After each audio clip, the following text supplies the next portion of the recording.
To me, it was just quite an ordinary day. I got up to go to work on the 7th of July, and the last working memory I had was the day before, jumping up and down in front of huge screens at work, waiting to see whether London had won the Olympic bid. And it was announced that we had, so, we were sort of jumping up and celebrating and things. Hence why that morning I switched my alarm off and had another 10 minutes in bed. Just a normal morning. Ran to the train like I normally do, and got on the platform, and I thought, thank God, there's a tube just arriving in. So jumped on the first carriage that was in front of me, and sat there reading my paper all about the Olympics, and then went a few stops, and then went into a tunnel, and then just this white flash, this white light was in front of my eyes, and I remember consciously thinking, what's going on? It felt like I was looking round at this white light as it was going off, which I still don't know how my brain worked that quickly or something within the time that the flash had gone off. Then suddenly I was sort of sitting in complete devastation, nothing that resembled what a tube looks like. It was just smoke and black and, lots of screams going on at the time. I couldn't work out why I wasn't sort of sitting on a seat, and why all these shards of metal were in front of me. And what had happened was I'd been swung around 90 degrees, and all the shards of metal were just going into me, sort of thing.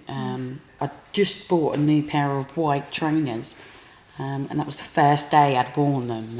And I remember looking up and thinking, what's that, and it was my trainer, and I just kept thinking, why is my trainer up there, and why has it got blood all over it, and I'm sitting down here, and then I remember a couple of people coming along and me talking to them through this hole and thinking it was a window. I couldn't quite get my head round it. Was a hole, a huge hole in the side of the tube.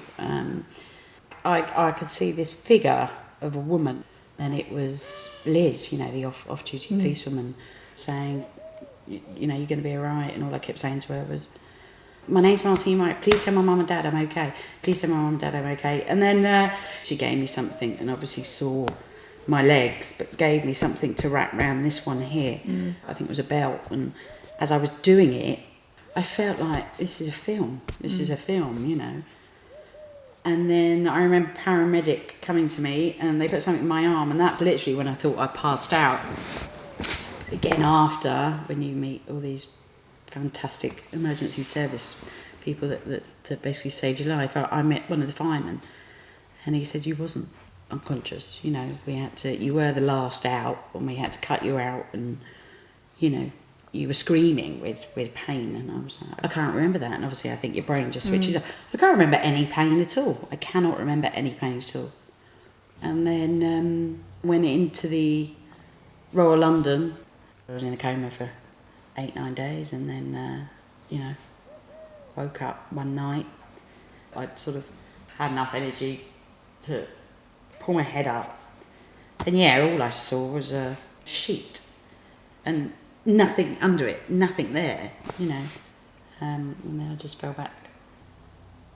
It was only about 2 weeks after that I realised how many people had died. I had no idea that actually people had died. It didn't come as a flash of light, but suddenly I just thought, oh my God, I could have so easily been one of those people. And that's when I decided, right, I just got to get on with this. I mean, obviously still had really down days, but I've just got to get on with it. And I often thought that I'd probably have more chance of winning the lottery than sitting where I was sitting that day, but it was going to have to be someone. It was going to have to be.